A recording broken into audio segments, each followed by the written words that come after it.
What time is it? It's science time! So this idea of air pressure is something that's really cool, and 14.7 pounds per square inch, that's a lot of force. We're actually going to be doing an experiment now that I'm going to do as a demonstration, which means it's for you to watch and not to complete. What I have here are some soda cans that I'm heating up, and on the inside of them I have poured just a little bit of water in each of them.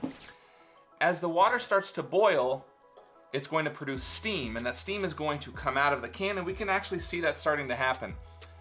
What's happening is the steam is pushing out all of the air molecules in that can. I'm going to quickly and carefully turn this can upside down into this bath of ice water. Now, when I do that, I just want us to observe what happens. And for this, I'm going to put on some goggles because I want to make sure that I'm practicing science safety. We're going to actually take this can, I'm going to flip it over into our ice bath in 3, 2, 1. Whoa!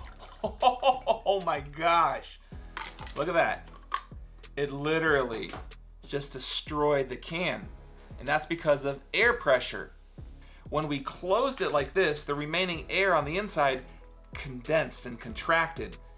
That means there was less air on the inside than there was out here, and the air pressure just smashed this can. I think we should try it again. All right, here we go. Turn off this plate. In 3, 2, 1. Whoa! That is so amazing. That is the power of air pressure. Okay.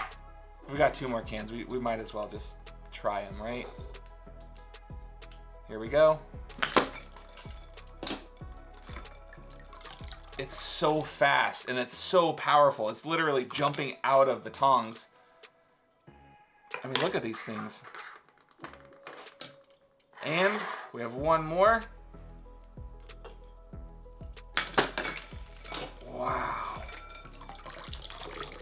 Air pressure, 14.7 pounds per square inch.